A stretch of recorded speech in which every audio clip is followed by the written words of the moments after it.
Good evening, Trinidad and Tobago, and thank you for joining us on night 4 of the National Consultation on Education 2020. Tonight, we discuss blended learning. I am Matthew Gibbs, and it's my pleasure to be the facilitator for this evening's proceedings. Before we officially begin, I would like to wish a happy International Men's Day to all of the men of Trinidad and Tobago. Thank you for doing your part and contributing to education. This evening in studio here with me, I have Dr. Lionel Douglas. Dr. Lionel Douglas is currently an assistant professor at the University of Trinidad and Tobago. He is the developer and program leader of the Masters of Education in Educational Technology and course coordinator for instructional design in the Bachelor of Education program. He holds a PhD in Instructional Technology and a Masters of Educational Technology. Also with me here this evening in studio is Mr. Ryan Ramcharan. He has extensive leadership management and teaching experience in academia, serving as subject head, Bachelor Information Systems at the UE School of Business and Applied Studies Limited, as well as in the public sector, serving as director, executive director, and board member at several organizations. Joining us virtually this evening, we have Dr. Gaynell Holdip. She started as a secondary school teacher in 1977, the private school system, and joined the Ministry of Education in 1991, teaching business subjects. She was promoted to curriculum officer in 2001 and enjoyed participating in developing innovative approaches to technical vocational education that employed the use of the internet and electronic devices. This evening, we'll be exploring what blended learning looks like in the pandemic, what it will look like going forward, and I'd like to invite Dr. Douglas to start us off this evening to just express for a bit why he's here. Good evening. I'm happy to be here to share on blended learning. As I thought about the subject, what came to my mind in terms of an analogy is a mule. A mule is the product of a horse and a donkey.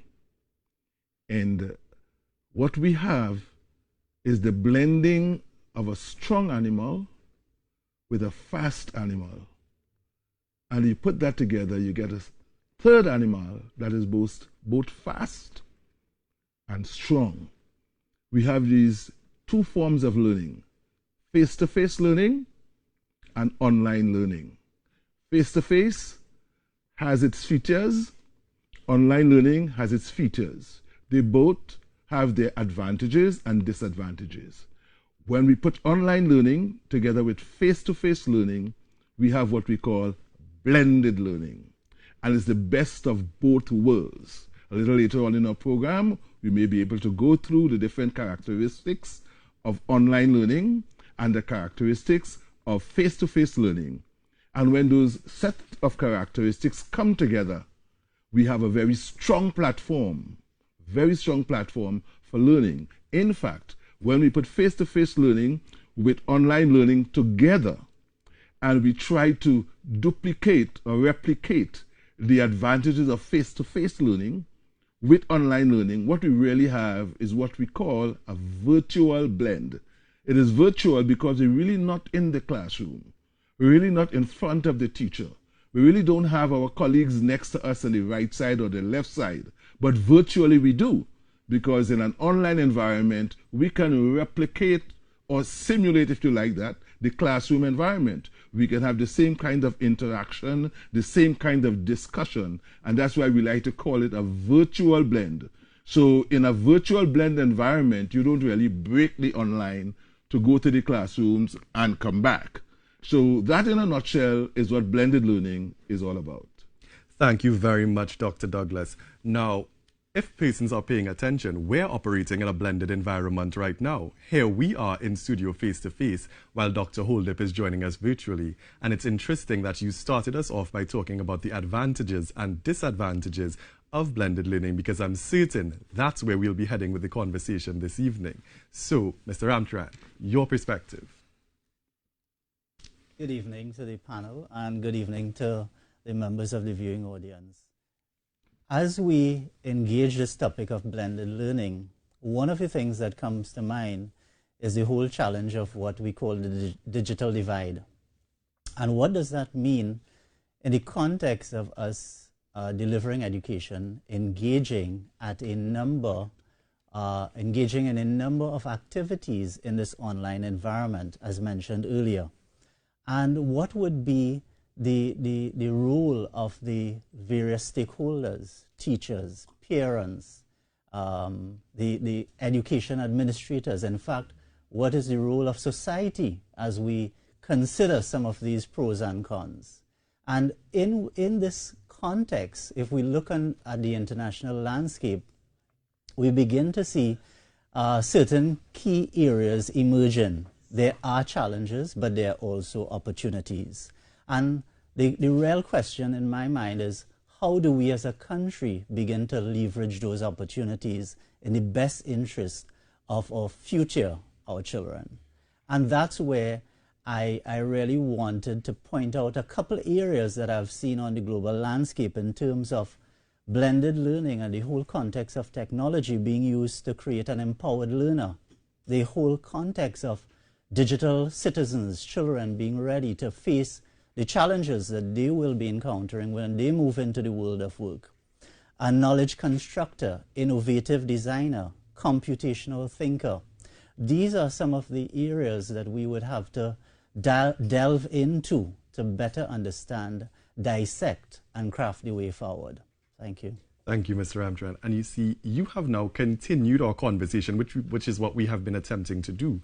On Tuesday, when we were discussing, we talked about parental involvement. And one of the key themes that was echoed all through was that it's not just the parents, it's everybody, all stakeholders. Again, the idea that it takes a village was echoed, and you make a similar point now, that it's not only going to be the teachers, it's not only going to be the parents.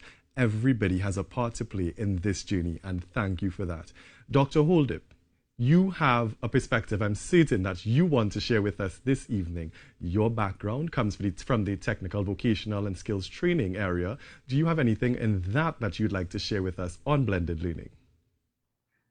I would like to share with the listening audience not only my concern about the technical and vocational needs of those students who are enrolled in those programs, but all marginalized students. And marginalized students, and perhaps I should add some marginalized teachers as well.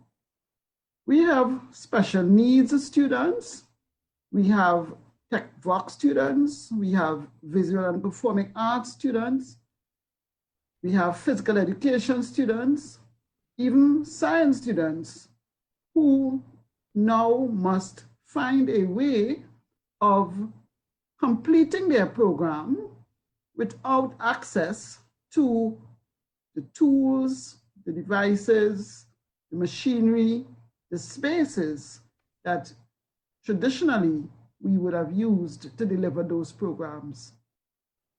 We have barriers.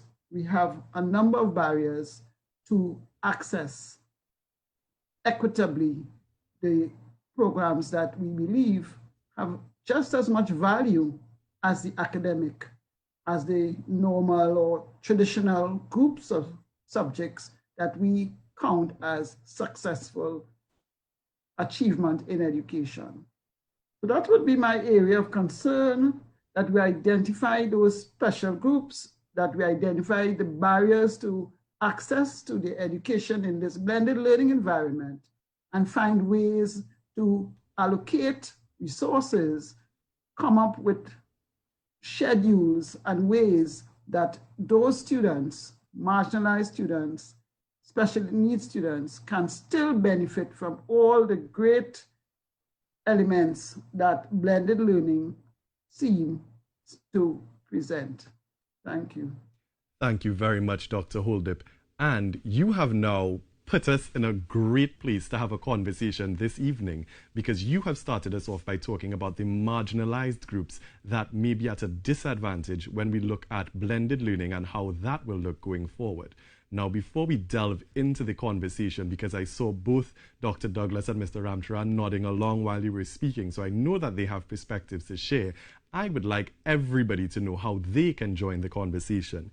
This evening, if you wish to have your voice heard, You may send in your comments through WhatsApp at 776-0440. You can call into the studio and join us here by calling 622-4010, or you can submit a comment on the Facebook live stream where it will be read right here in studio. You can access the comment stream at the Ministry of Education's Facebook page, or you can visit TTT Online Live.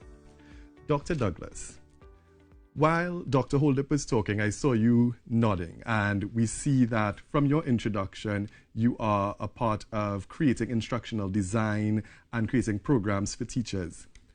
When we talk about the marginalized students and how they can access learning in a blended environment, do you see this as something that can be a challenge, or do you believe that as it stands, there are opportunities to access all of these students?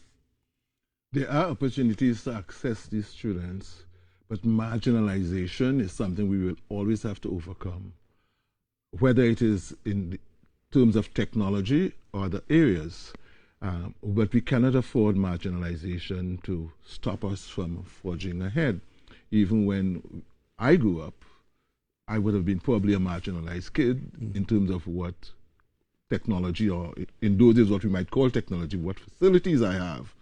But here I am, you know, so that every marginalized child must know that being marginalized is not really something to stop them from moving forward, because there are ways to overcome. Marginalization right now has to do with internet access. I teach online classes right now, and there are a number of students who don't have internet access, whose internet access is very weak, the line is dropping, and all of this. One of the things we'd like to have is free internet access for all, free internet access at least for all students in Trinidad and Tobago, hotspots and things like that, and I believe that is coming.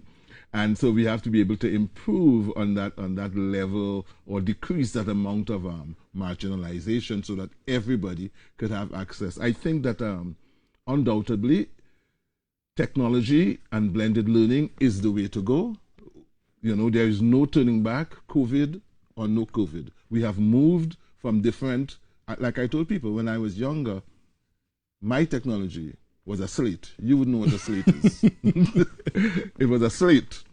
And after the slate, you move to the copybooks and the ink jug on the desk. You don't know about the ink jug on the desk either. I won't say I don't know, I've heard. Right. And then we had the blackboard. Now we have this form of teaching and learning. And it's an advancement in the way we teach and the way we learn. And it is advisable that the entire country of Trinidad and Tobago, including the powers that be, take hold of it and provide the people with the support that would enable them to learn in a blended environment. Thank you, Dr. Douglas. And we saw your plug there for the free internet connectivity. And we do know that in the budget, it was presented that the Ministry of Education, in partnership with the Ministry of Public Administration and Digital Transformation, would be providing MiFi devices to students to allow for that internet connectivity that you are seeking. Now, Mr. Ramcharan, successive ministers of education have spoken about the Ministry of Education wanting to create for all students access, equity, and quality education. Do you think that access, equity, and quality, based on what Dr. Holdup said, can be achieved through blended learning? I definitely think so. The real challenge is setting up the appropriate structure and systems to do so. I mean, for one, as a country, we do have a lot working for us. Our internet penetration rate is high comparable to the rest of the Caribbean. We do have infrastructure that has been put in by the ministry in a number of schools. But we do need to think about the other parts of this process. And that's where the technology is one part. It's an important part, but I think the even more critical parts are the support systems for students, support systems for parents and guardians, and even within the administration of education and how we think about education. What are the factors that we would need to bring to bear in terms of bringing that equity in a tangible way to every child in Trinidad and Tobago? And that is where I believe that whole understanding of that transformation, I think we're talking, this whole context is about transforming education. And that transformation has to also come with a closer understanding of the unique learning requirements for special needs children, communities that may be challenged in one way or another. I can tell you from my experience teaching some of the primary school teachers, one of the areas that I work in is to allow them to explore their environment, to understand what are the facilities available to them. And there are some areas that they would go to complete their inventory, but that inventory turns up to be something that's lacking in terms of reaching out to their various students. So we do need to take a closer look at feasibility. And I would say small but strategic steps in the right direction can bring us big gains in the future. So this whole rule of blended learning can definitely bridge that gap. It will not, in my view, reach 100%, but it can definitely reach the majority. And in reaching the majority, create new opportunities for transformation. And that's an excellent point. But I think it also ties into what Dr. Holdup is saying about ensuring that we cater for the marginalized. So based on what you've said, we also have to look at how we create programs and teach teachers how to teach. Definitely. When we are teaching teachers how to teach, we have to ensure that they are also being taught how to teach the marginalized, how to reach the marginalized. And in the conversations happening at the level of the Ministry of Education, they must be accounted for and factored in going forward, as we want to head into that, as Dr. Douglas pointed out, because we can't go back to what it was before the onset of COVID-19. We can only go forward from here. Before I engage you, Dr. Holder, because I see that you're ready to add your 2 cents to what has happened thus far, I'd just like to read some comments that we have online. From Lauren Semper Scott on Facebook. Blended learning can be successful when we have clarity on the foundation principles on which it stands. Some of our teaching practices make it difficult to fully capitalize on the power of the blend. We have Severo Dios. I think we can use IVR, which is interactive voice response, and establish a toll-free dial-in system where students can access lessons via podcast. This will help greatly with digital divide. We have a comment from Amelia Hossain. Unless successfully planned and executed, blended learning can have disadvantages in technical aspects since it has a strong dependence on technical tools. These tools need to be reliable, easy to use, and up to date for this approach to be successful. Younger children, however, need more face-to-face to develop concepts than older ones. We have a call on the line. Good evening, La Romaine. Hello, good afternoon, sir, the moderator and the panel and Dr. Holdup. Very pleasant good afternoon. Good to evening. you. Well, it's not a question, but just certain concerns. Blended learning is excellent, especially in this global environment. But my major concerns are, what about the various aspects of development of the child, especially the psychological, the social, emotional, interpersonal, in addition to the fact that there are different methods of learning throughout the human existence, right? So I am thinking that we need to make sure that we put in place things that would address these concerns. Because you see, we do not want a society that is only using the hands and, we need to develop the other aspects of the human, right? And especially nowadays where we see the society is going in a downward trend. We do not, as Dr. Douglas spoke about marginalizing, we don't want to marginalize such a great percentage of the population, right? So I know we have to take it in steps. So let's all see what we can do to make sure that we do not have a society that we will regret later on. Thank you very much, Laromaine. Now, Laromaine made two critical points. She highlighted that holistic development may be a challenge if we're using a blended environment. She also highlighted that we have different types of learners. When we talk about different types of learners, we look at learners that may be kinesthetic, those that are visual, those that are auditory. And how do we access all these different types of learners in a blended environment? Now, I'd like to come back to you now, Dr. Holdip. You started off our conversation talking about the marginalization of students, and Laromaine seems to have alluded to that as well, that we can now marginalize students further by giving them opportunities to learn that may not be the way in which they actually learn. So can you speak to that, Dr. Holdip? To me, marginalization covers a range of ways that students can feel that the system is no longer addressing their needs.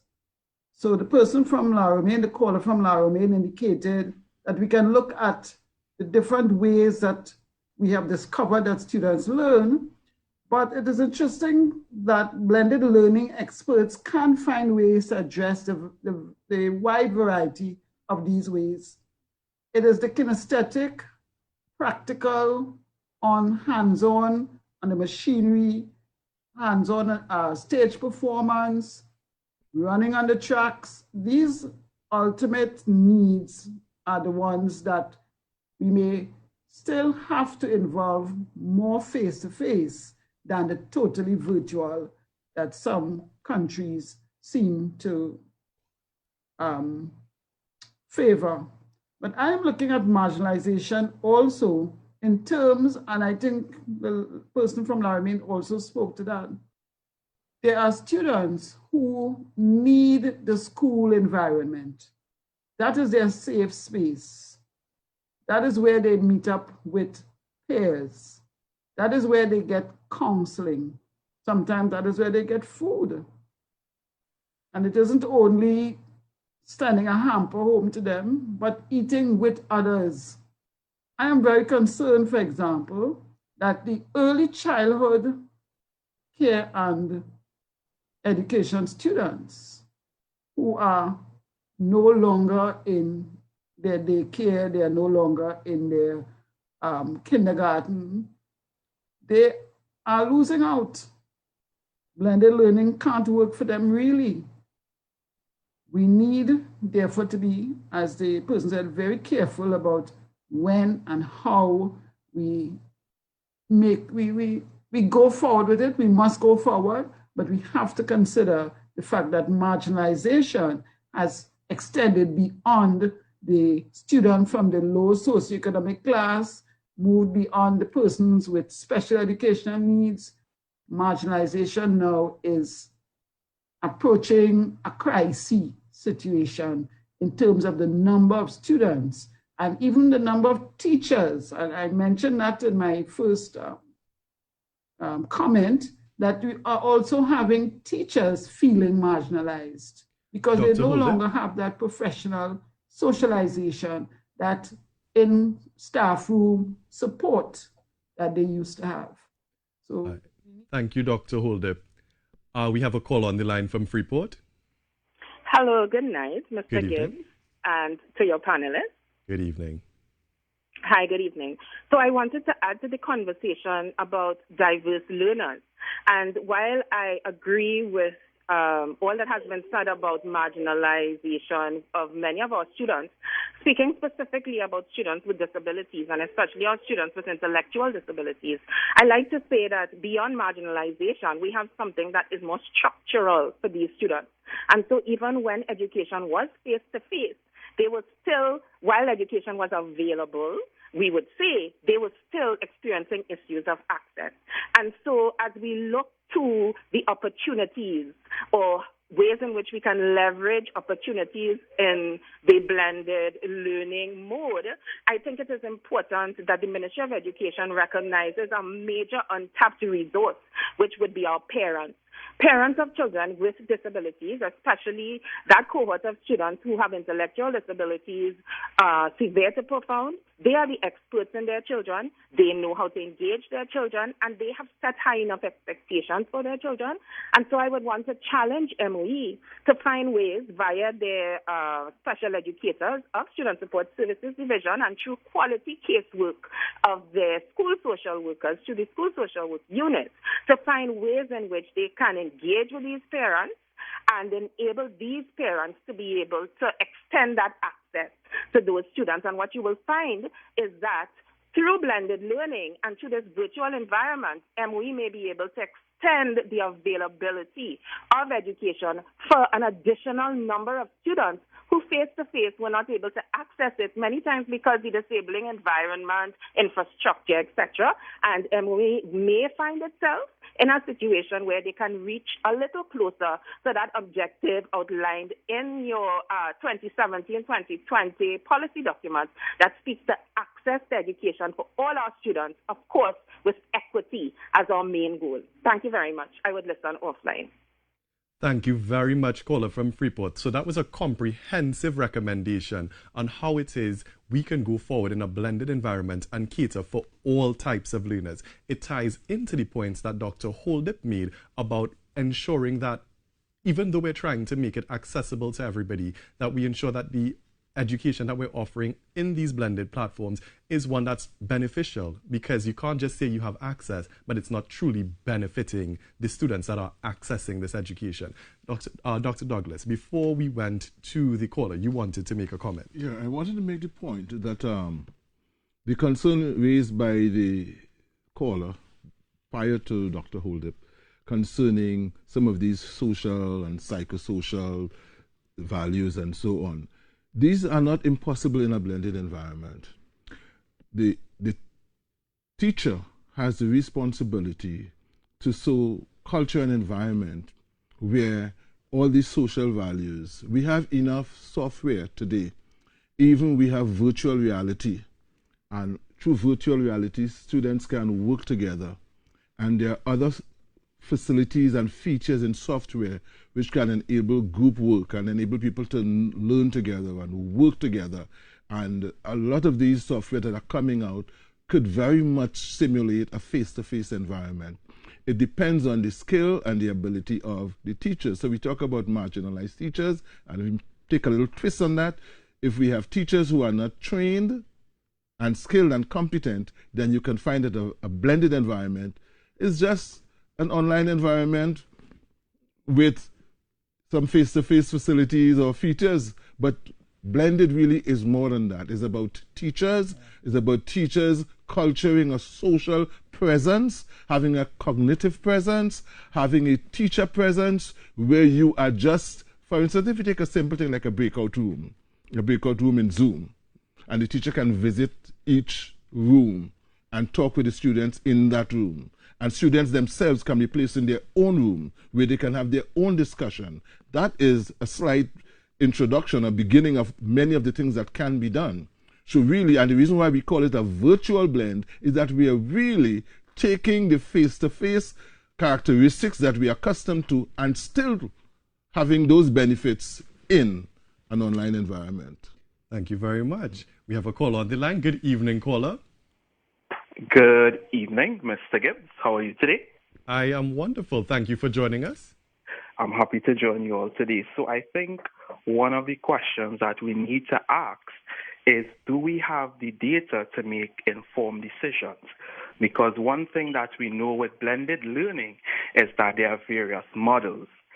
And of course, these various models will apply to various learners, different teachers, and we have to look as well as the resources available. Are we asking the right question? So one of the things, of course, that we must do is ask the right questions. Who are our learners? What are their goals? What are their tech skills? When can they come to class? What are the characteristics of their geographical location? We have to also ask them, do they have the infrastructure required? What technology resources can we, of course, as an institution use or share? So each school, of course, it would be unique to that school. Then you have to take into consideration your teachers. what are the technologies or skills, what resources are available, what are their strengths, how are we now going to assess these students. So all of these things, even does the school have the budget, does the ministry have the budget to facilitate? So one of the things, of course, is looking at the needs. What are the learning needs of our learners? So one of the things, of course, with blended learning, our goal as instructional designers or educators is always to look at the learning needs. And by asking the right questions, we can then make informed decisions. So, for example, with the Academy of Higher Education, a school that incorporates blended learning, what we do is before our students even enter the class, we ask them the questions. Have you ever used the technology before? Are you familiar with these? So that you will know the type of training that you need to provide. Remember, online is a new space, therefore we have to prepare them psychologically. All right? The same rules that would have applied to the brick and mortar, we also have to look at new rules and behavioral patterns. So we have to look at behavioral patterns or behavioral understanding to see how we can implement it in a blended learning space. Thank you very much, caller. And I would like to give that to Mr. Ramcharan, but we're going to be taking a short break. So I want you to remember what was said, and I'll be coming to you shortly to discuss. So before we take our break, I'd like to invite the viewing public to join this conversation. You can visit the Ministry of Education's website to fill out a questionnaire and be a part of this conversation. You can visit moe.gov.tt/NCE 2020 and have your say. We'll be right back.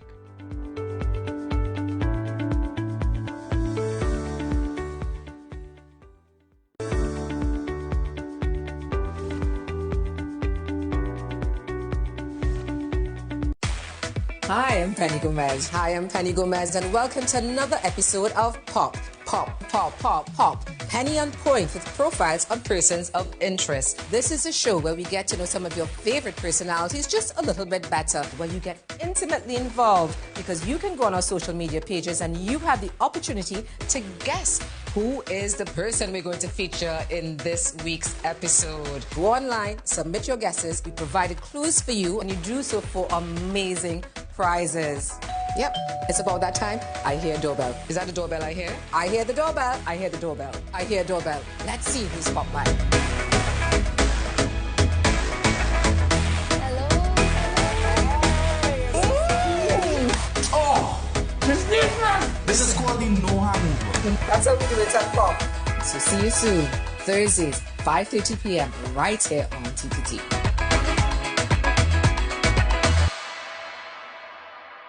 Cheers to the vibes that we are. Cheers to the wish we could play, but we can't. But the drinks bring back all the memories of a carnival we've been to. No carnival, no problem. I want to share some memories with you on the 22nd of November. Why? It's all about a grateful virtual experience. EA Live in a dynamic, unique setting you've never seen before. Which part we viewing this? On TTT all, yeah? So tune in 7:30 p.m. on the 22nd of November, right this Sunday. Link up your friends and your family, and we enjoy it together. TTT EA Live.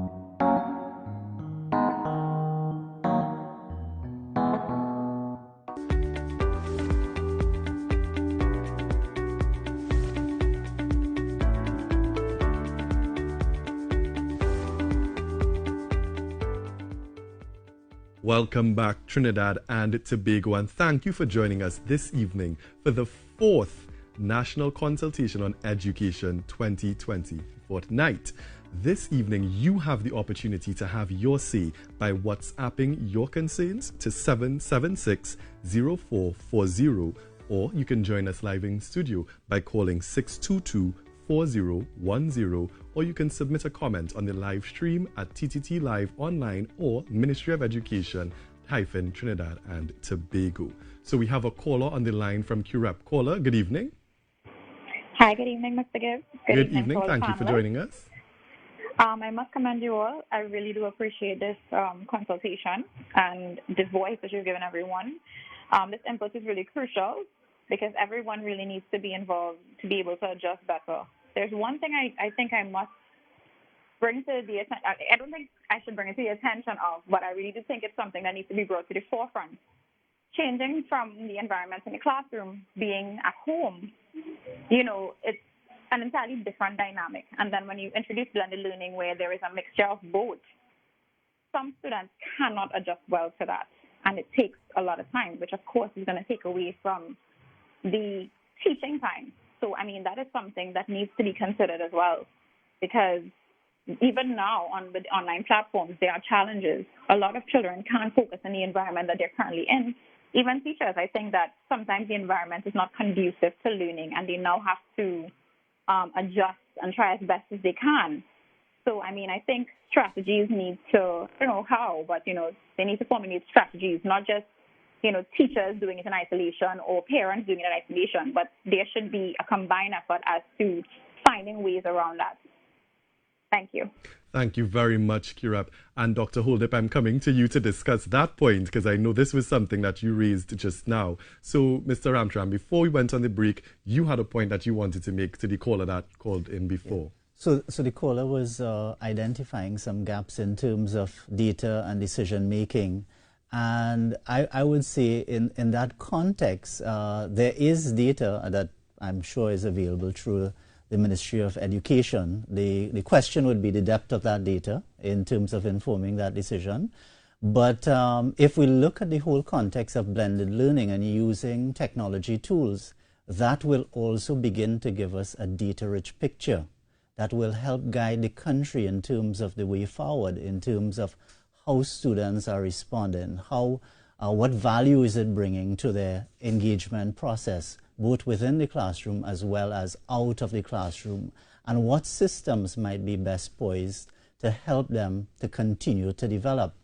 But the other part of it that comes to mind based on the feedback so far, when looking at a blended approach, when exploring a blended approach, we have to consider a learner-centric model in every part of the journey. And that means that we have to cater for the differences, the issue of the home environment, which becomes a very, very important factor in the learning process. And, you know, talking to different parents, you're getting different perspectives in terms of, you know, the supervision and how would they work in terms of their own commitment on a daily basis. And so those are some things that will also need to be factored into the design. So if we think of blended learning on its broader scale, we have on one side totally online, and on the other side we have this sort of mixed approach with technology and that face-to-face. The strategy moving forward, in my view, has to cater for the specific skills that will fit best in that blended environment online, and the ones that will work best in the face-to-face should be retained in that face-to-face environment. Therefore, that kind of hybrid approach should be able to give us some of the benefits that the callers have identified in terms of bringing that sort of transformation to the entire system as a whole. So key to it really is that learner-centric model and identifying the best approach in the context of how much technology is applied to the skills we want to deliver in terms of communicating that to our students, as well as engaging. I would say the other point that came out of that was the whole issue of teacher engagement and empowering teachers with the technology, helping them to understand. In fact, research shows that commencing a blended learning type initiative such as this one that we're discussing will require significant effort at the onset. It will require significant resources in terms of human resource, technology, but once we have crossed that plateau or crossed that gap, really, we will arrive at a plateau that things would continue to develop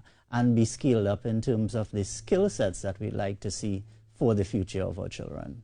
Now, Mr. Ramcharan, you've summarized what Dr. Douglas said, what Dr. Holdip said, the caller from QRAP and the caller from Freeport. You highlighted, which is to Dr. Douglas's point, that we have to start somewhere. If we keep waiting for everybody to be able to be on the same page before we begin, we will never start. Exactly. And once we begin, then we will be able to see the research that Freeport was asking for. We'll be able to understand the needs of the student that QREP talked about, that not everybody will be able to manage in this blended environment. Now, Dr. Holdip, when the caller from QREP was on the line, I saw you shaking your head in agreement because you have highlighted the challenges that different persons will experience in this blended environment. But Mr. Ramcharan has highlighted, along with Dr. Douglas, that we have to start somewhere. We are going to face challenges, but as Mr. Ramcharan said, we will plateau at some point as we have navigated those challenges and we get to a place where all our learners can be accessed and reached the way in which they learn.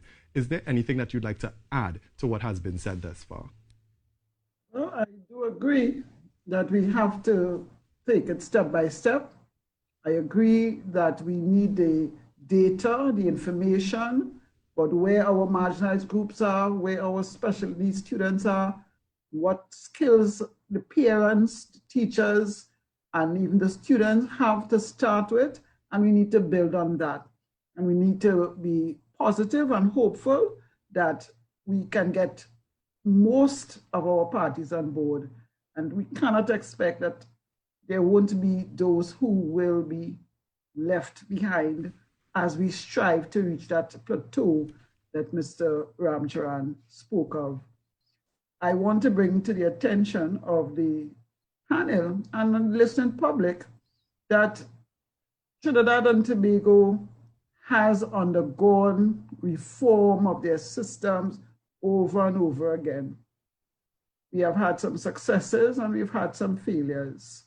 The major, should I say,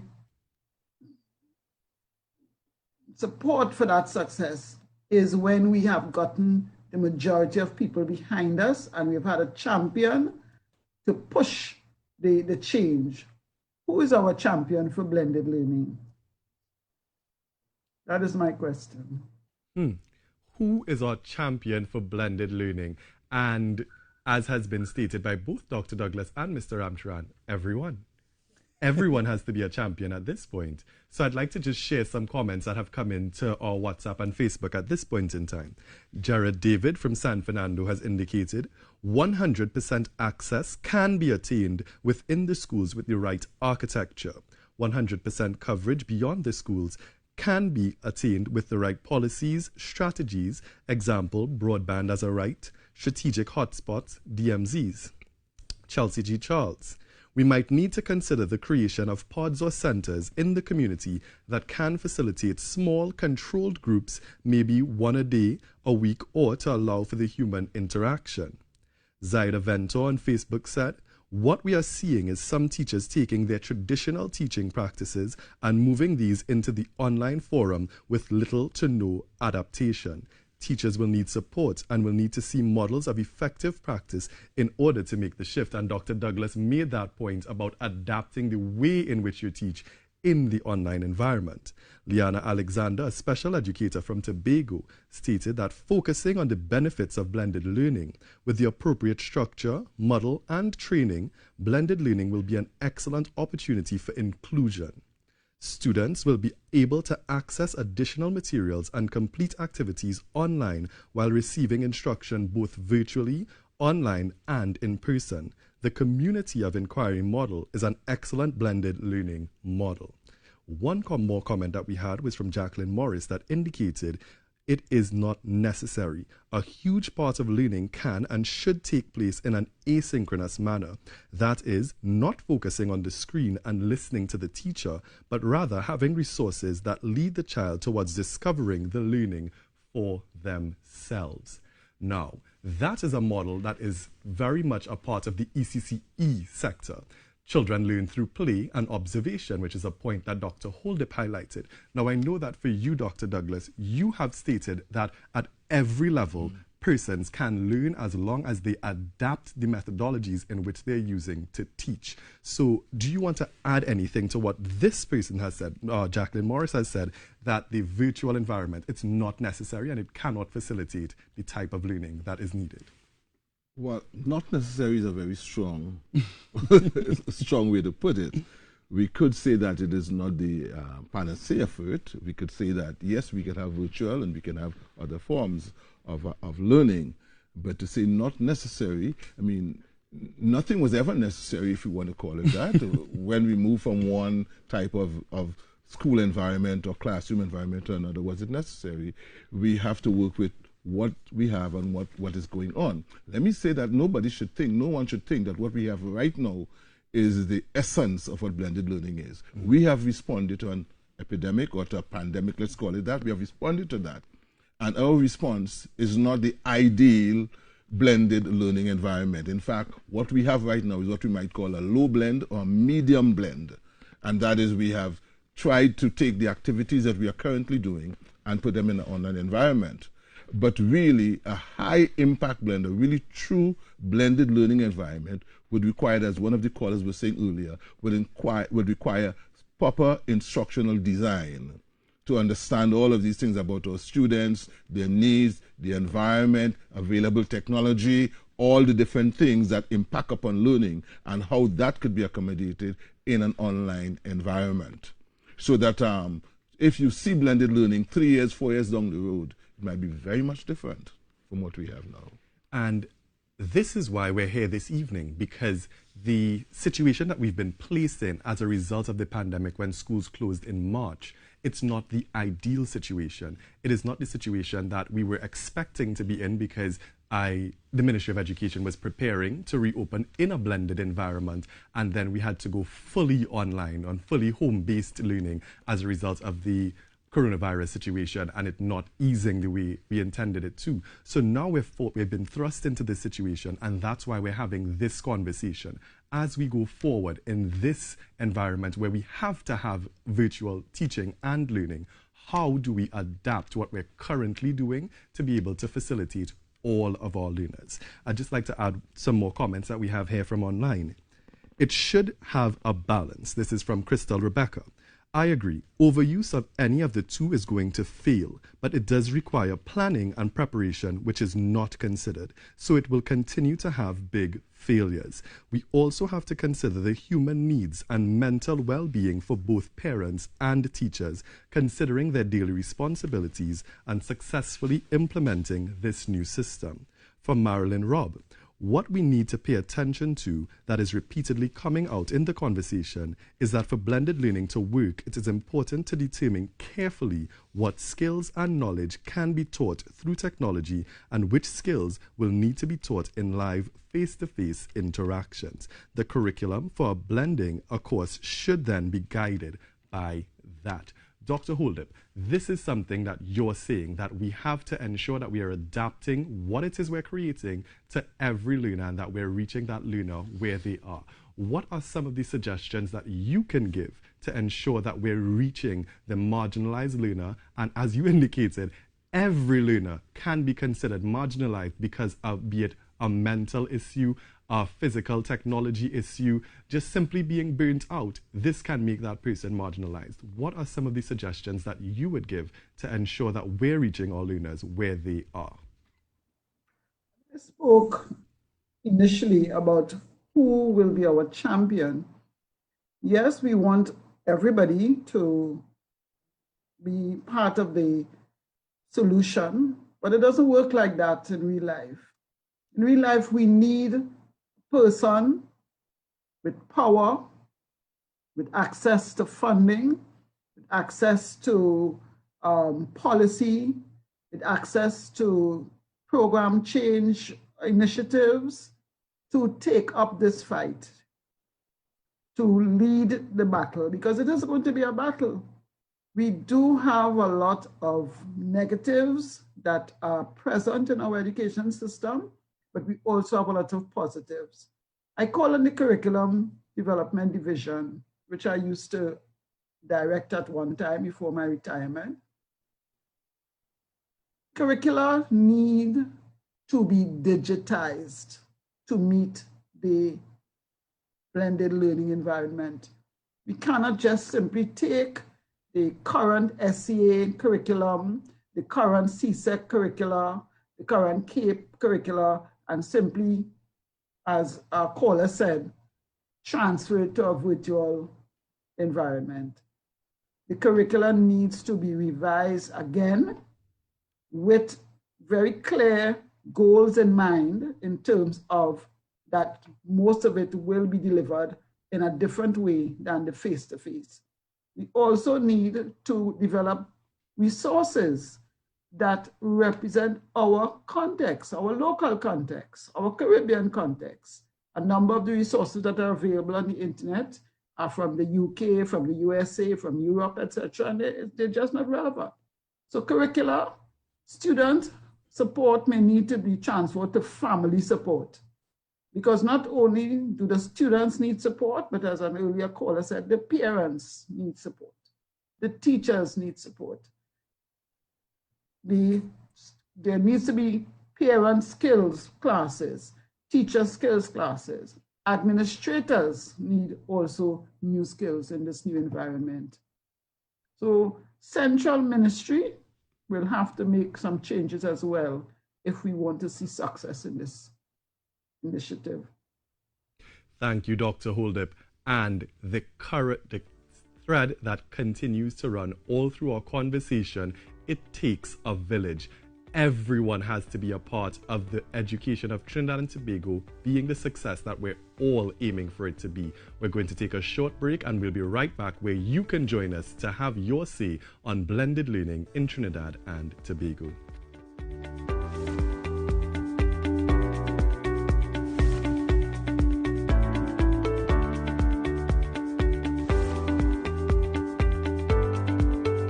Africa has the longest history of anywhere on Earth because it is here that humankind originated. When you're here in the Serengeti, it's clear that the rules of engagement are eat or be eaten. Just about every animal is either on the lookout for something to eat or is watching fearfully to avoid being eaten itself. And early humans were part of that way of life. It was all about survival. The Division of Education, Innovation and Energy's e-learning program for primary and secondary school students resumes. Tune in daily to stay on top of your studies. Lectures designed to guide you so that you keep up with your subjects. Also, for supplemental lessons and worksheets, visit our interactive website at www.thadeie.gov.tt.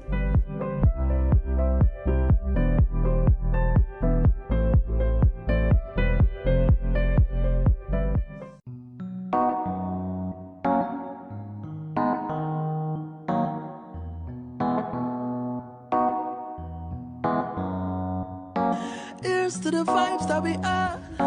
Here's to the wish we could play, but we can't. Cause the drinks bring back all the memories of a carnival we've been to. Toast to the flags that we wear, and toast to the times that we travel. Tune in to TDT for Grateful with Open Hours on Sunday, 22nd November at 7:30 p.m.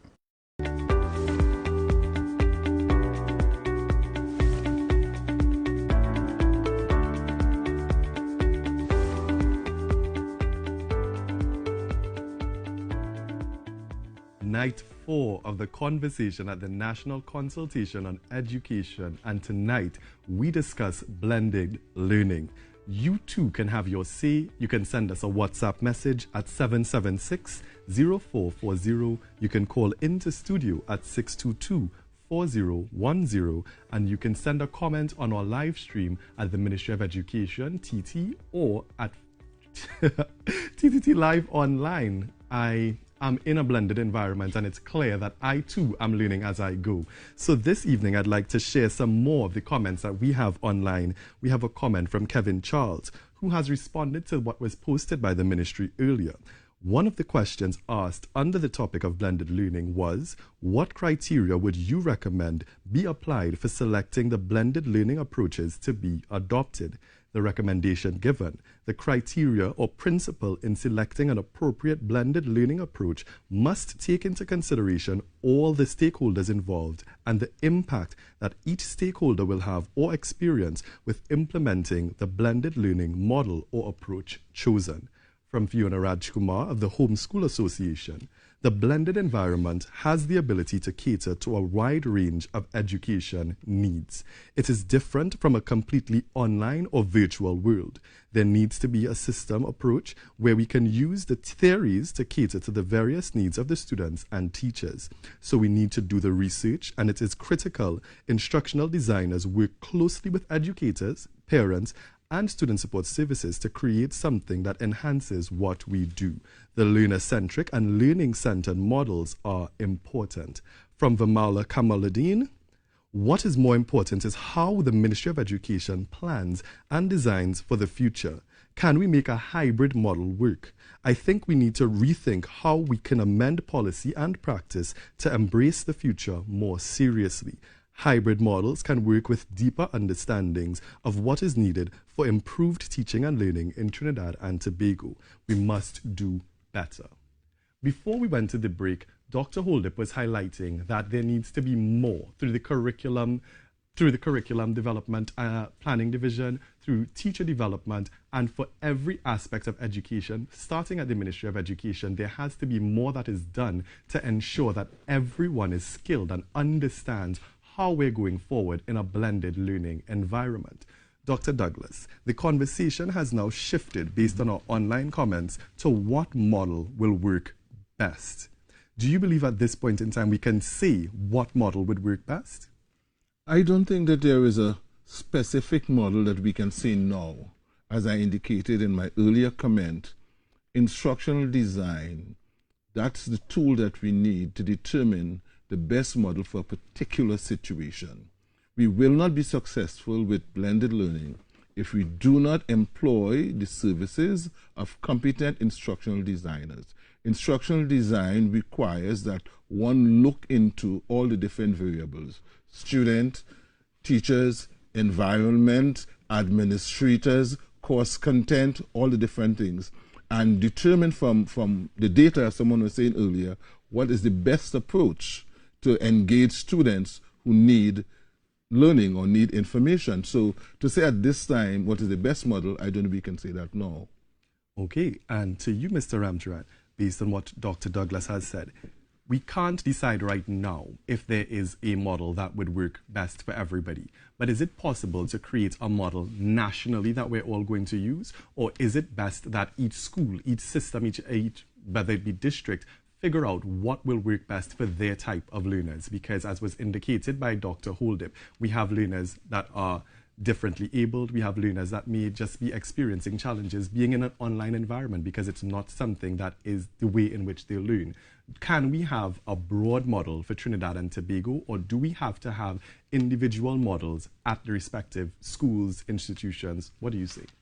So I definitely think it's a bit of both, actually, because I think the national model will need to set the tone for the schools at every level. And that model will form the foundation of everything else that is being built on it in terms of the blended learning approach. What I've seen do is getting that right mix of hybrid in terms of the design of the programs and design of the courses is essential, because I'm hearing a lot about the online, and I know we are really in emergency mode. As mentioned earlier, we simply took what we had and brought it into an online environment, which is not, in its purest sense, a true blended learning program. So even what we're seeing is shaping our perception of what it may be in our minds. And I think we need to just adjust that a bit, because as indicated earlier, our design has to factor in the instruction, the environment, the students.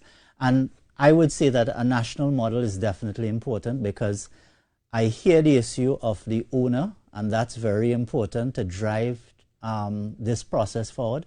And I will also add a little more to that in the context of change management and managing this transformation from the context of managing expectations at every level.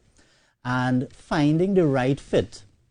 I agree, as indicated earlier, finding the right fit means that we have to explore environment and then identify the activities from the curriculum that will fit best into this online part of it, and then link that back into the whole face-to-face to create an optimized model for delivery. Thank you, Mr. Ramcharan. We have a call on the line from Sawa.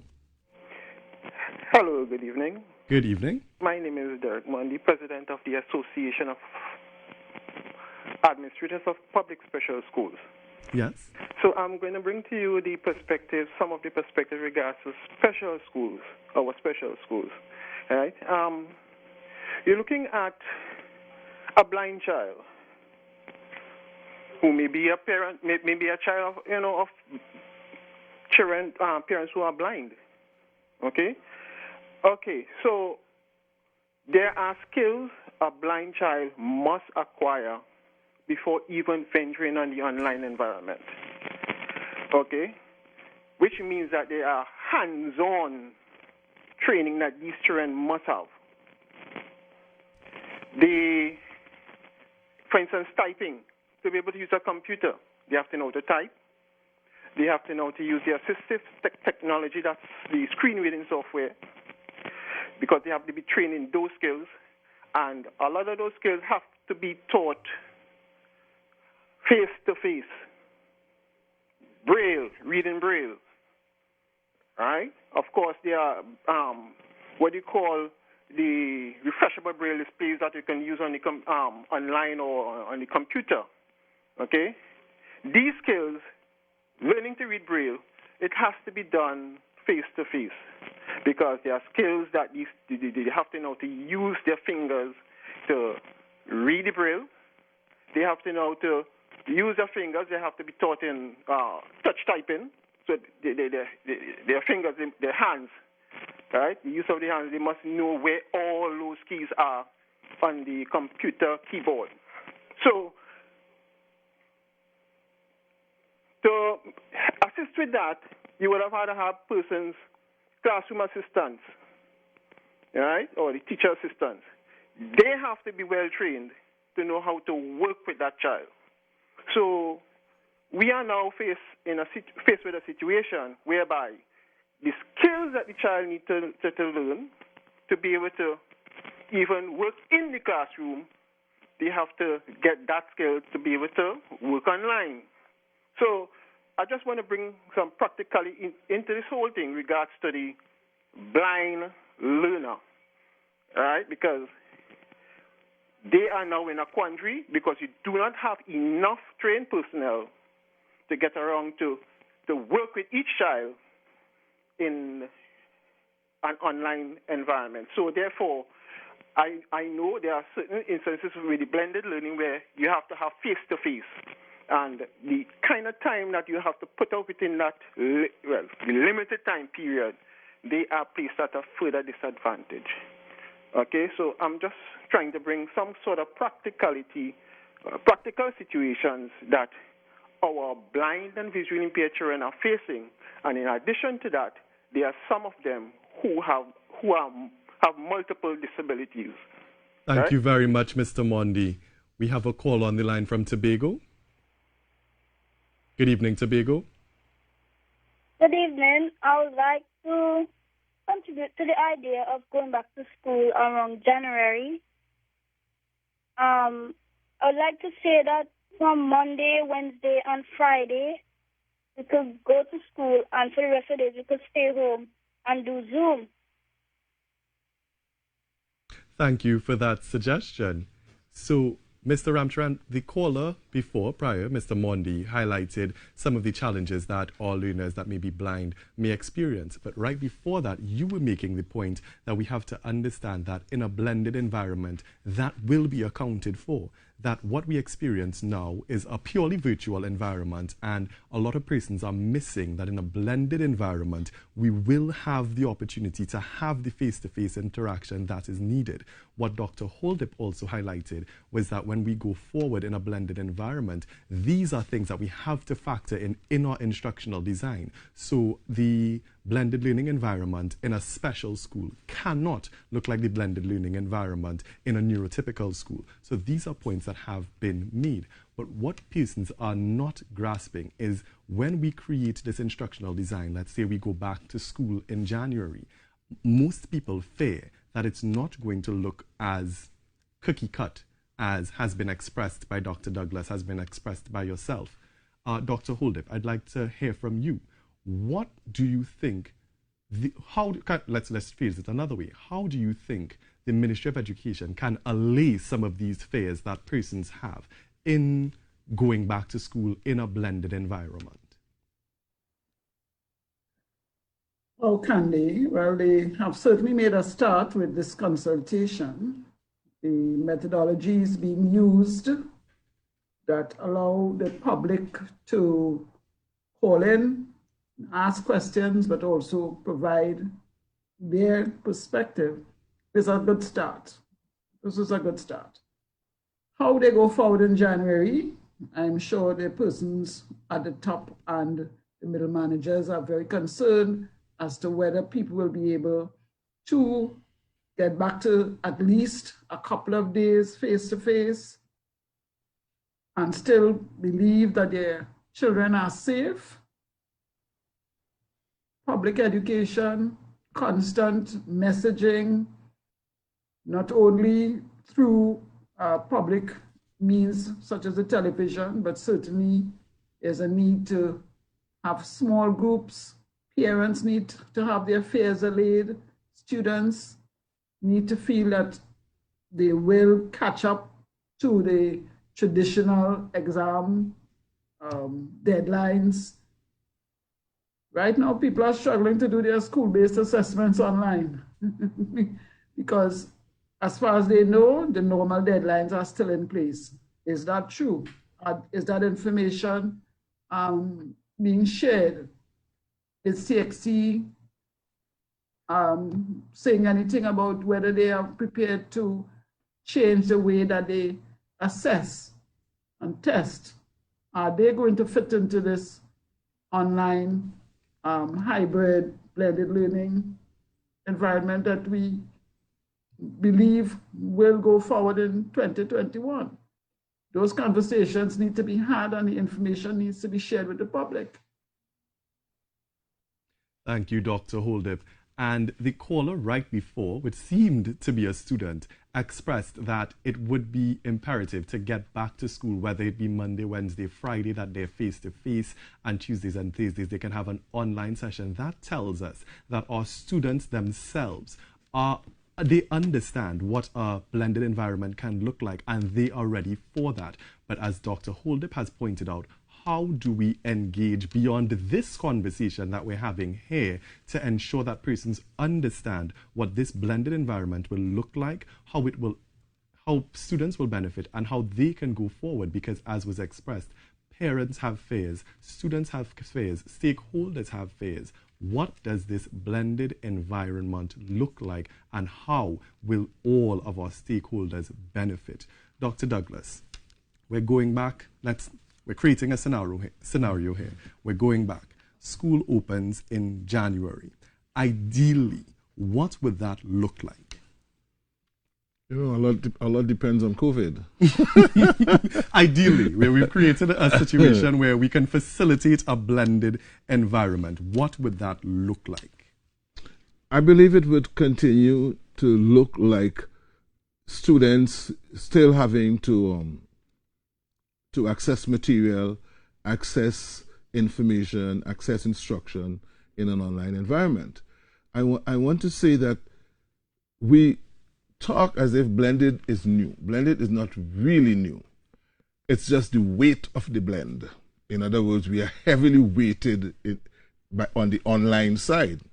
But before all this hype about blended, you could have gone to school, and even though in the early stages, a lot of teachers would say no cell phones in class and all that stuff. But soon, very soon, people learned that you could be in class and you can say, students, get out just your laptop or your phone and check out the meaning of something.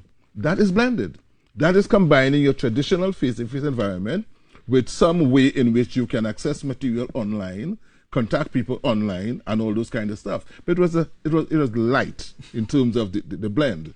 So it was always there. So what we'll have to look at in January is how heavily weighted can we have more now face-to-face environment than the online environment, or do we still have to stay with more online? Because really, what we have right now is no face-to-face. I mean, there's no blend really, you know. It's just fully online. Thank you, Dr. Douglas. We have a call on the line from Mount Hope. Mount Hope, good evening. Mount Hope, can you mute your device before you begin, please? Yes, good night. Good evening. Pardon? Yes, good night. Mount Hope, can you mute your device, I have a please? serious problem. My internet was cut, and my two teenagers who are online classes have not been able to access it because of this problem, where the internet was cut without any problem, without my owing them. They tell me it's $70 I want. They cut the internet since the 12th of November. And now I'm having real problems to get the whole thing rectified. And I don't know where to go. So online learning is fine. But we have many, many problems. How are we going to, come to terms with that? And what are we going to do to get this rectified? Thank you very much, Mount Hope. And these are some of the social challenges that persons are experiencing. We have a call on the line from Arima. Arima, yes. Good evening. Good evening.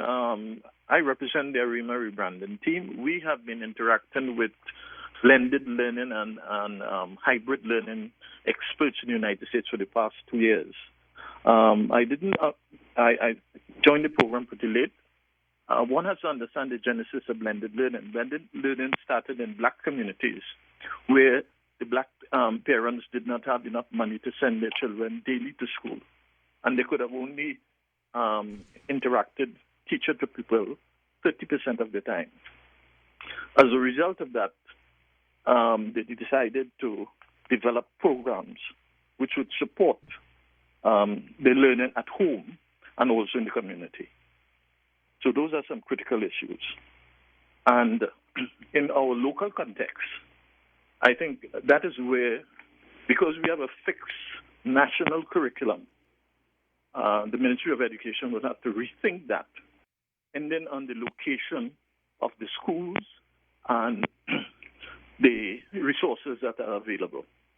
Because what you would find is that in some places in Trinidad, because of the socio-economic situation, there are more opportunities. So therefore, you have to blend what you have depending on what is naturally available. So in Togo, for example, there are certain things that you would have to blend into the national curriculum, which has not been really approved. So that is an area I think the ministry, first of all, has to look at.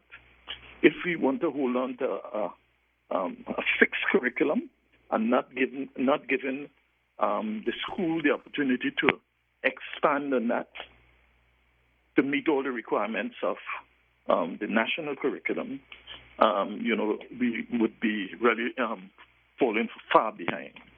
I've submitted some of this material to the Ministry of Education, and we are waiting a meeting with the minister to discuss blended learning and some new ideas on education.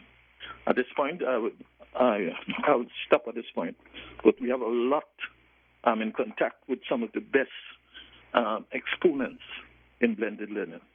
And that is what we Thank you very much to the Arima rebranding team, and thank you for continuing to join us nightly for this conversation.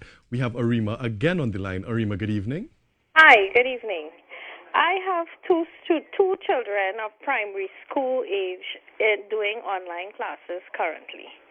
And what I am seeing is that teachers, they are not at all prepared to do online. What has the ministry done in terms of preparation for the teachers? They are demanding things out of the parents that they themselves don't even know, in terms of the usage of Google Classroom, in terms of the usage of Zoom and all of these platforms. So I'm very much interested in, okay, if we have to continue come January, what is happening? Because the teachers, they are screaming, they are getting impatient, and we have to understand that this is a situation that we all have never gone through. Parents are becoming overwhelmed because some of them still have to work. And what is the ministry doing in terms of preparing the teachers for this next step? Thank you very much, Arima. We have St. James on the line. St. James, good evening. Good evening to everybody. My concern is I have two little ones, primary school level, infant level. And I am still very concerned in sending them out to school in January, because even though you would drill into them to practice social distancing or so on, when little children, when they come together, no matter how you speak with them or so, someone is there, they will still congregate. And I don't know, my concern is, what age level are you all sending out to school in January?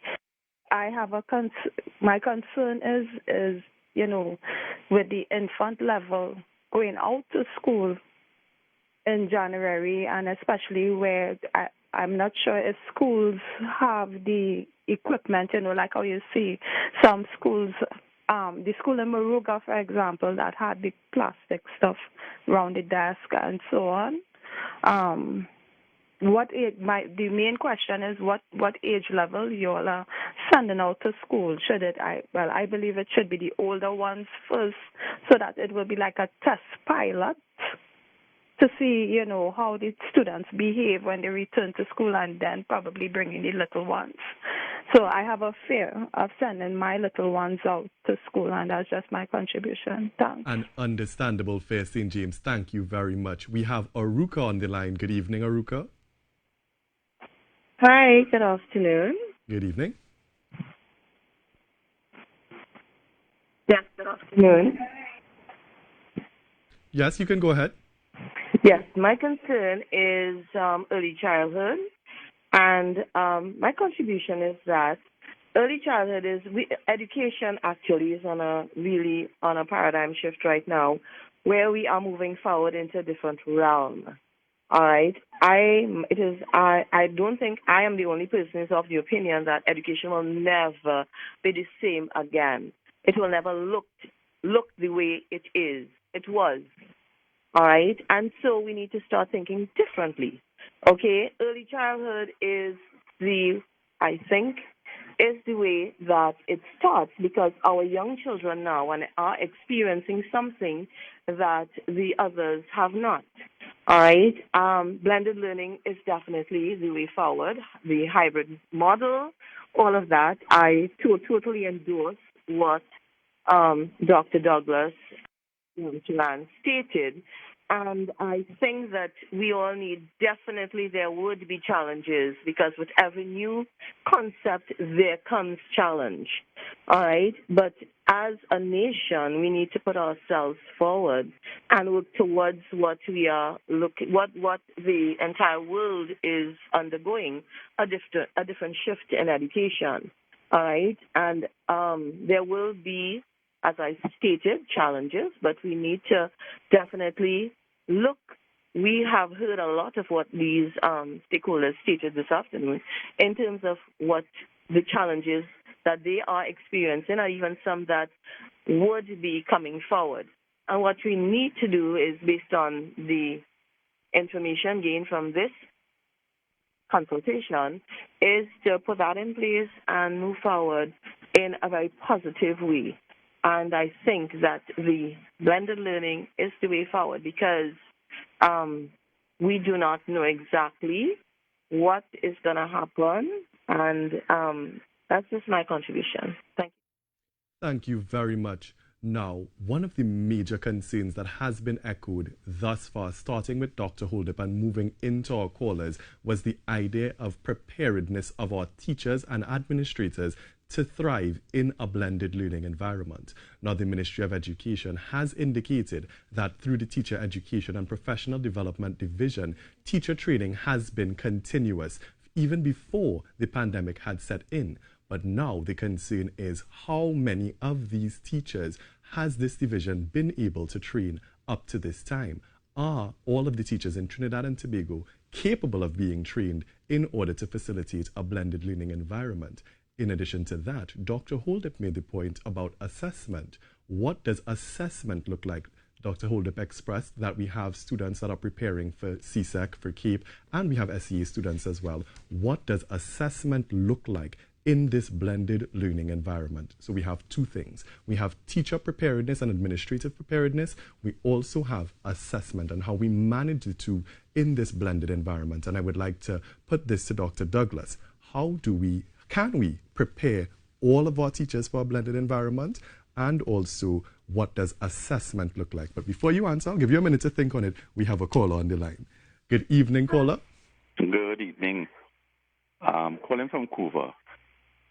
My suggestion is that when school reopens in January, that the first set of children should be out there are the first year and second year students.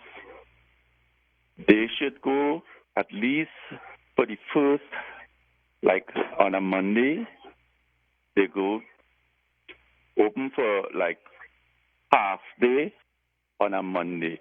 Now, these are the like infants, first year and second year students. And then on a Tuesday or so, you have the first standard and so on, and you have to space them out the different days.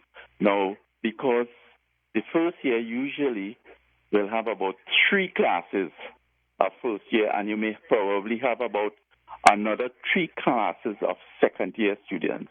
And these are the students that have to get climatized to the school environment.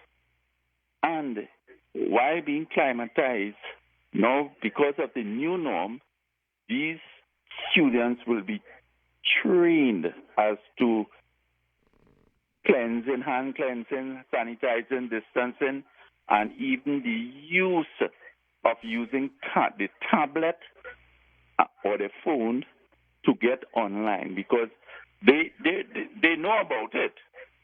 But if you notice that they don't sit down, I have some grandchildren, I want to get them to sit down and concentrate for half an hour, so it's very difficult. So you have to teach them about the use of it, and then also tell them, well, okay, on Wednesday when they may not have school in school itself, but on Wednesday or Thursday or later in the week, we will be online, and they expect to see them online, and that's how you need to introduce it to some of these students, right? Thank you, Kuva. So our more inexperienced learners have to be the ones that are given the opportunity first, is what you're saying. Thank you for that. We have a caller on the line from San Fernando. San Fernando, good evening. Yeah, please mute your device. The last caller touched based on the infant part of my concern. But I was wondering if when the older students go out to school in January, let's say a class has 40 students, why not use 20 children from that class in the morning period and the next 20 in the evening period, so that you have a proper separation of the 40? I don't know if that could work. Thank you very much, caller. So we're looking at a rotation system, something that Trinidad and Tobago is accustomed to.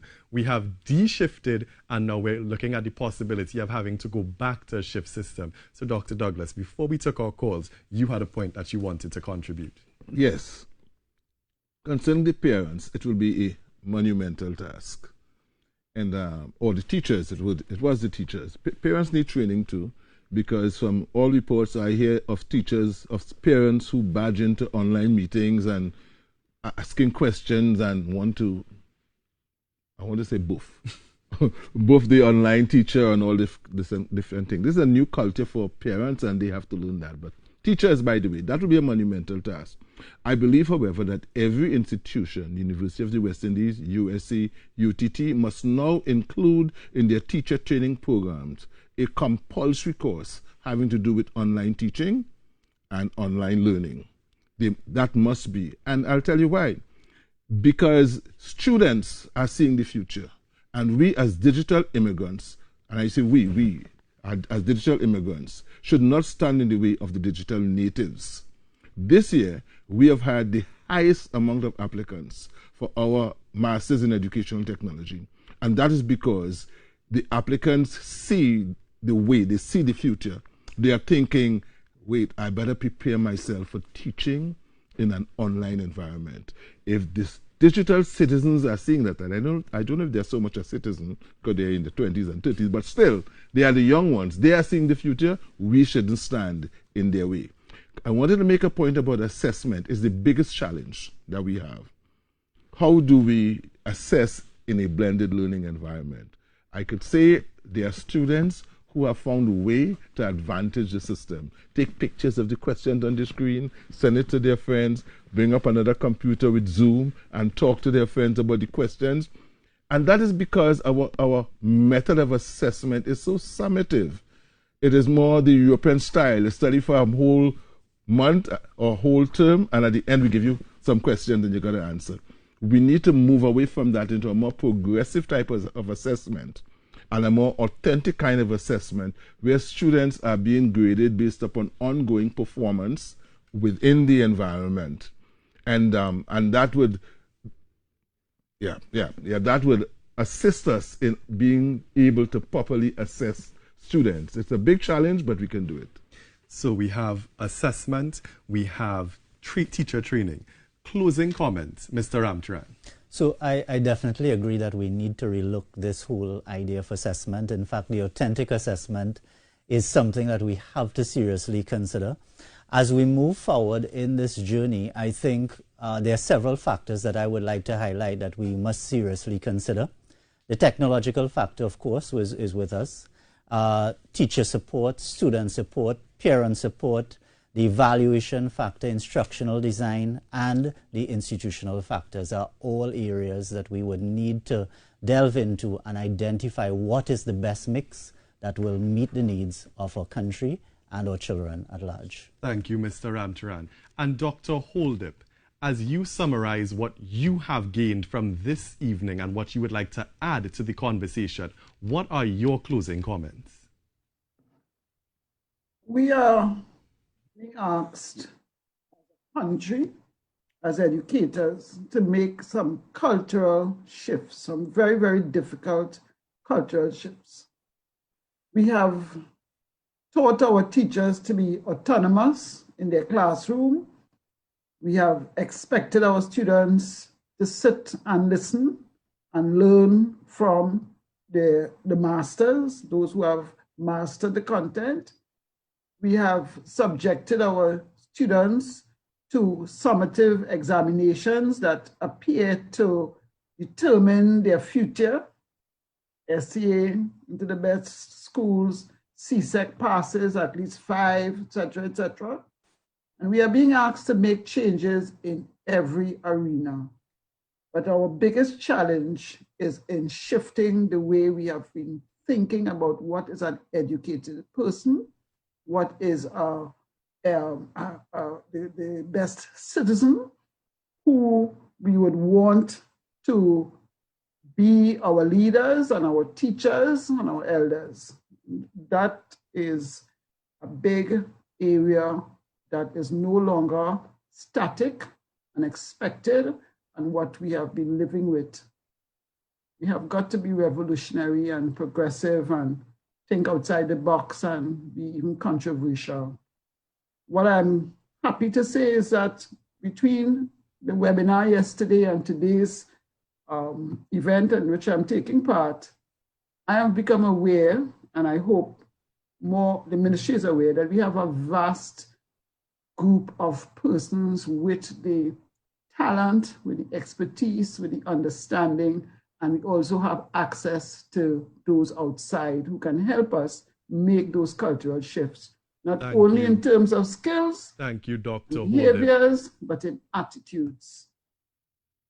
Thank you, Dr. Holdip. And we have come to the end of tonight's discussions. Blended learning, what will it look like? We have to integrate all of our stakeholders. We have to be conscious that as we go forward, we have to ensure that all of our learners, marginalized and otherwise, are engaged in the way in which they are able to learn.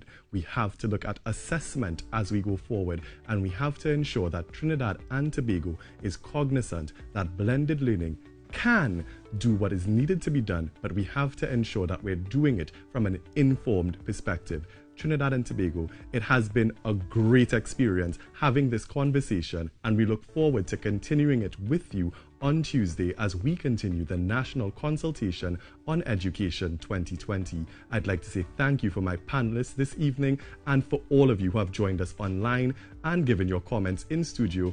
Thank you, thank you, thank you. As we close, tomorrow we celebrate Universal Children's Day, and we'd like for all of you to just hug your child. Tell your child that you love them and celebrate them, because it has been a difficult year for all of them thus far. From the Ministry of Education, from all of our panelists this evening, happy World Children's Day, and for Trinidad and Tobago, have a pleasant night.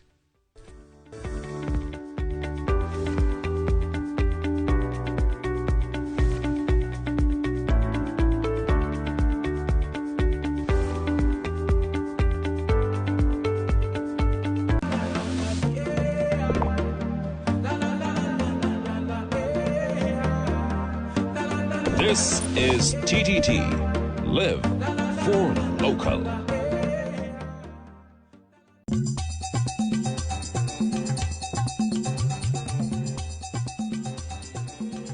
Hello and welcome to another episode of Let's Talk Tobago. I'm Davia Chambers. Today we're on the stunning north coast of Tobago, the charming fishing village of Castara. To be precise, at Castara Inn.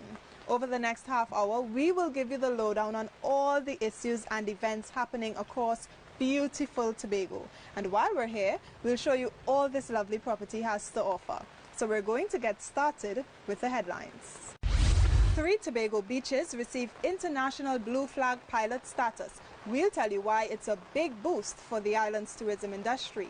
Hospital staff joined the Jerusalem Challenge to celebrate World Radiography Day. We'll tell you why it's such an important occasion.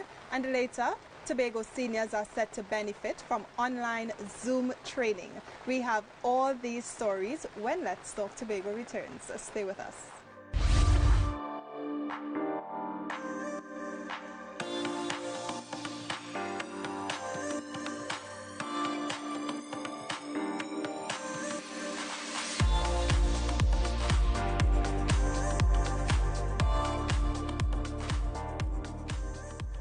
Tobago's natural environment has been getting much deserved international recognition in recent weeks, and following Northeast Tobago's UNESCO Man and the Biosphere designation, the island has made a big step in its pursuit of Blue Flag certification, which will further boost our tourism sector once COVID-19 restrictions are relaxed. Omadara Mills explains. Mount Irvin Beach facility is one of the popular Tobago sea bathing sites for locals and tourists. This beach will only gain greater prominence with international accreditation. So, tourism officials, environmentalists, and technical experts are pursuing Blue Flag Award certification for Mount Irvin Beach. Bloody Bear Beach and Kings Bay Beach are also a part of the process. Currently, these are the only 3 beaches in the country with Blue Flag Pilot Beach status. This means that these beaches have met preliminary requirements such as the quality of the bathing water, changing facilities, and environmental management practices. They are now working towards Blue Flag certification. Given a pilot status means that you would have met or you would have the potential to meet health and safety standards very easily. And for the vulnerable members of society, you know, the kids, the elderly, the disabled, these are the people that tend to gravitate to beaches with blue flag status. And therefore, it gives us the edge in terms of we are thinking about, you know, those vulnerable members of society, and we're looking for ways to ensure that they enjoy the beach experience. The Tobago Tourism Agency and the Division of Tourism, Culture and Transportation are bringing the beaches and their facilities up to international standards. Tourism Agency Chief Executive Officer Louis Lewis says that it's a worthy investment. It really aligns to our product. It speaks to the untouched, unspoilt, undiscovered tagline that we use in our promotions. It also makes us a lot more competitive than other destinations where people are seeking out beaches, and it's an internationally recognized sustainable development standard for beaches, and therefore we have moved towards getting the accreditation so that we would stand out against the competition. Blue Flag Awards are given to beaches, marinas and boat tour operators by global body, the Foundation for Environmental Education. The National Blue Flag Coordinator, Joanna Watke, believes Tobago's beaches can complete the rigorous Blue Flag process. I'm actually proud. This is something that Tobago really deserves. We are endowed with pristine, almost intact natural assets, and it was only a matter of time before we get this kind of recognition. It's also added onto that is the fact that 2 of these pilot beaches are located in Northeast Tobago, which has just been designated the UNESCO Man and the Biosphere site. And I think that this is only the beginning to the potential that Tobago has as marketing itself as an environmentally sustainable and responsible tourism destiny. The beaches are judged by a national, then an international team of jurors. The certification lasts for 1 year, and recipients must then reapply to ensure standards are maintained. Kings Bay could receive Blue Flag certification as early as late 2021. I'm Amadara Mills for Let's Talk Tobago. We've got to take a break, but coming up next, hospital staff take a different spin on World Radiography Day. We have more when Let's Talk Tobago returns. Stay with us. Kasara Inn is nestled snugly within the lungs of Mother Earth. Guests can enjoy absolute tranquility. It's literally a stone's throw away from the beach as it directly overlooks the inviting blues of the Caribbean Sea. This property boasts 4 self-contained studio apartments, a 1-bedroom apartment, and a pair of 2-bedroom villas, all clean, comfortable, and created from naturally sourced local materials. Radiography helps medical professionals diagnose a patient's condition. It gives them a clearer picture of what's taking place within our bodies. It's a critical medical field that keeps advancing, so medical imaging staff of the Tobago Regional Health Authority came together to celebrate World Radiography Day in a very special way. Here's this story.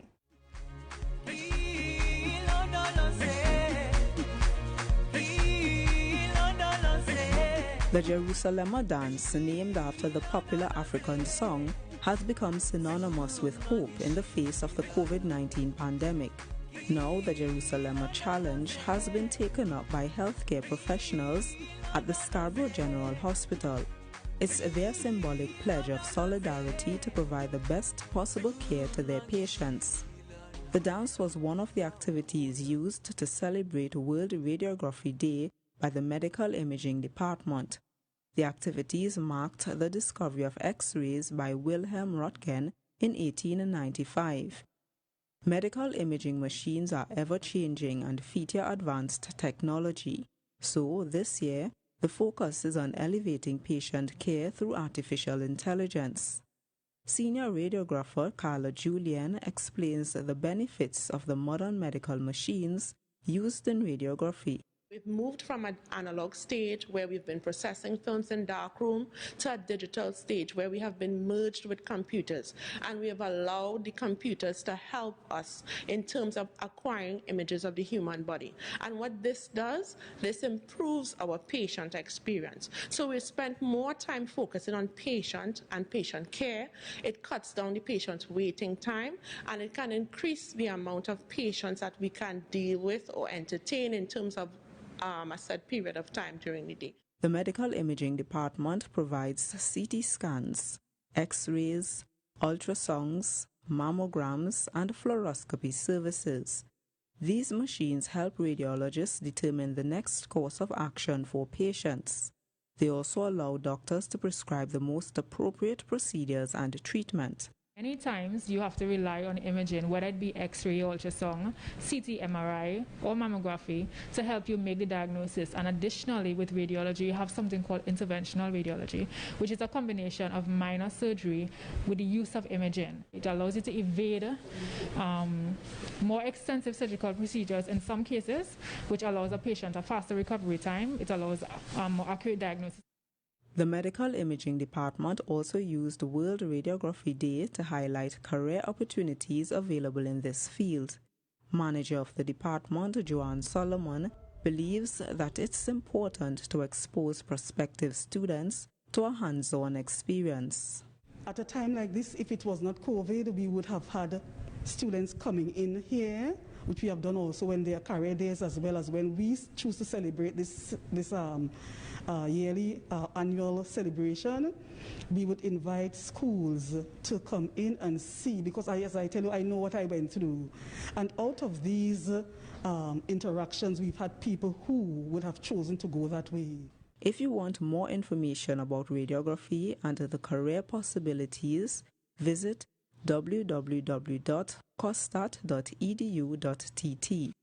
To learn more about the services provided by the TRHA's Medical Imaging Department, you can call 660-4744, extension 3137. I'm Amadara Mills for Let's Talk Tobago. Senior citizens are staying indoors a lot more these days. They're one of the groups most vulnerable to the threat of COVID-19, but they still need to stay connected to their loved ones. So leaders from one community are working with the Division of Community Development, Enterprise Development and Labor to help their seniors stay connected. Here's how. Never doubt a small group of thoughtful, committed people can change the world. This is the approach taken by the villagers in the Spring Garden, Wim, Union and Marys Hill or SWAM community. They partnered with the Division of Community Development, Enterprise Development and the Labor to launch a virtual training program for seniors who will learn how to use the Zoom online platform to interact with various people virtually. It means the country's citizens who are most vulnerable to COVID-19 won't have to risk going outdoors to connect with others. So, this gesture is especially timely. Community Development Secretary Marcelin Melville-Jack says, the initiative was born out of necessity. The seed was planted after the pandemic curbed the ability of the division's task force to get face-to-face with community members. Because of the COVID challenges of speaking with the villagers and the community activists via Zoom. And it was at one of their meetings that, as they voiced the challenges that they are facing, one of the community residents, who happens to be with us this morning, said that she was a little challenged getting on to the meeting in Zoom. And she felt that this was one of the avenues that could be used to better the community and make the seniors within the community feel as comfortable as everybody else on this new platform. Mrs. Melville-Jack believes the program will benefit senior citizens as they can now interact with their loved ones when in-person contact isn't possible. The program got off to a great start with 22 seniors signing up. They're ready to be a part of the new normal. We had 22 participants, all energetic, and they stayed for the entire period of time on that session. So we would now have 2 days. The Wednesday that we had it, we also have another day, and that would be the close off. And that would bring them to the stage of proficiency in being able to log on the Zoom and operate comfortably in being able to do whatever it is they need to do, whether with their churches, their community groups, their families, etc. And one of the participants, Mrs. Yumelta Roberts-Henry, described the virtual program as rewarding. I could see it taking us places because it's virtual and we can stay in our own space at home and get out there to our colleagues who might be depressed, who just need an air. It is really, really interesting, and it's overwhelming, it's heartening, all the positives that you can think about in terms of getting into this virtual space, because with this pandemic, we don't know, maybe it's definitely a new normal. The program will also roll into other communities across the island soon. I'm Crystal George for Let's Talk Tobago. Coming up next, we stay with the theme of the community as the island has made strides in its development over the last few years. And we'll tell you more right after this break. Don't go anywhere. Let's Talk Tobago. We'll be right back. At Castara Inn, you can savor breathtaking views and the acoustics nature provides. You can fish with the locals, swim with the dolphins, and snorkel in the coral reefs. The staff is always friendly and happy to assist with all your needs. Activities such as the bonfire nights, waterfall tours, restaurants, and bars are all within reach at the ultimate authentic Caribbean vibe that is Castara, your island home. In recent years, there's been a shift in Tobago's focus in terms of development. The island's communities have gotten more attention in the areas of education and skills training, infrastructure, and even employment. In today's segment of our In Focus series, we sit down with the Secretary of Community Development, Enterprise Development and Labor, Assemblyman Marcelin Melville Jack, to find out how these changes have impacted life on the island. Have a look.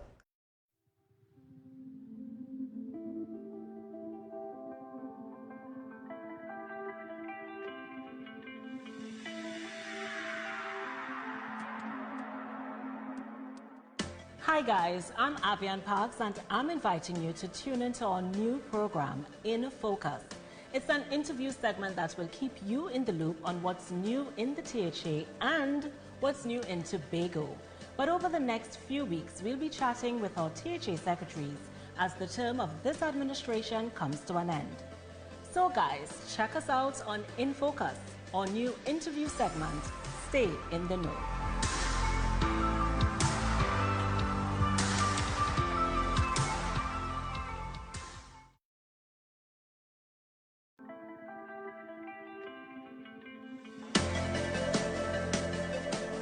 In this week's episode of In Focus, we'll be chatting with Secretary of Community Development, Enterprise Development and Labor, Assemblyman Marcelin Melville Jack.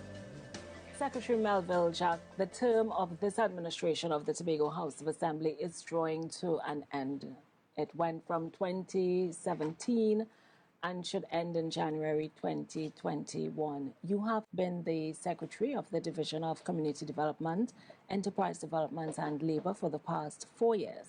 However, prior to that, you came from education, teacher of mathematics and information technology, and also principal of a secondary school. Tell us, why politics? What made you make that leap into politics? Well, Avian, I must say that politics is not new to me. Even while I was in education, I was always actively involved in the politics, especially in the area of Scarborough called the Whole. I managed the party groups and the community activities from 2001. So politics was not new. However, representative politics was new. But I decided, since my tenure at the Mason Hall Secondary School was coming to a close, I had enough energy and I had the inspiration that was necessary to help people to continue serving Tobago. So I decided, on hearing that Mr. London was retiring from politics, that it was a natural leap. I should now take up the position in Scarborough-Calder Hall, and I just made the leap. Excellent. So you have been spearheading community development, enterprise development, and labor. What have you enjoyed the most, having worked within this division over the last 4 years? Well, I must say that I appreciated the opportunity of building relationships and forming partnerships with community groups, governmental and non-governmental organizations, faith-based organizations, and to some extent, the private sector, because it was an opportunity for me to seek assistance in empowering citizens within communities throughout the island. And serving the people, politics is really all about serving the people. And I know on coming into office, you would have had your goals set. What would you say was one of your main achievements during the last 4 years? It probably had to do with the expansion of the vocational skills program within this division. And I'm saying that because this program has really brought to the fore the entrepreneurial trust of young adults in Tobago. We were able to provide vocational training where the people are, which was important, and these skills-based courses inspired people to be all that they could be, So not only did they acquire a skill, but because of the composition of this division, they were able to take that skill and monetize it. And when you are trying to improve the quality of life of people, it's important that you show them that they are responsible for their own destinies. And inside of them, they have strengths that they have not yet discovered. So that, to me, was the greatest achievement. And even taking them to the next level. The business development unit was able now to use the graduates of this program and help them to move seamlessly into business enterprises, training of all types, not only from in the division, but also from partnering with stakeholders like Export TT. Excellent. Now, on coming into office, you were a wife and a mother, and I believe you're also you play quite an integral role within your own extended family. As a woman, as a wife, as a mother, how did you balance family life with professional life? Well, I must say that being a secretary and an area representative could be quite challenging if it's not properly managed. So I have always made a concerted effort to set aside quality time for my family and friends because they are really my support system. So that was necessary.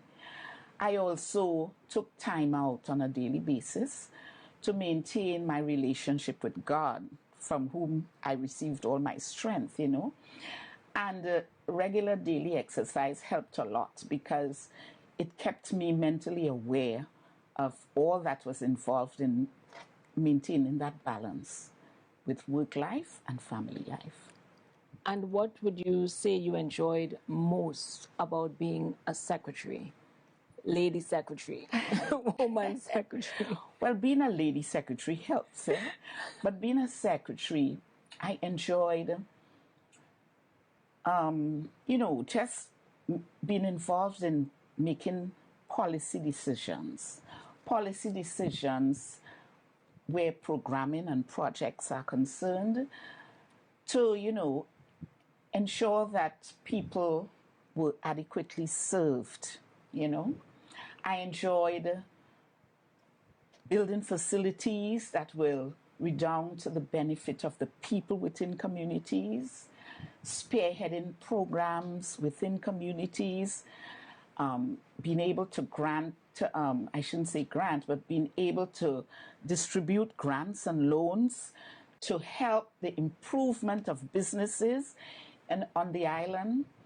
I've got quite a thrill out of introducing Community Development Week within this division, where we were able to showcase to all of Tobago the excellent work that we do here at Community Development for all the people of Tobago. Now, 2020 has been a particularly challenging year for all of us, yes. Not just here in Tobago or Trinidad and Tobago, but right throughout the world with the COVID-19 pandemic. And given all of that, I know in terms of some of the things some divisions may have had planned, they had to shift gears a little bit.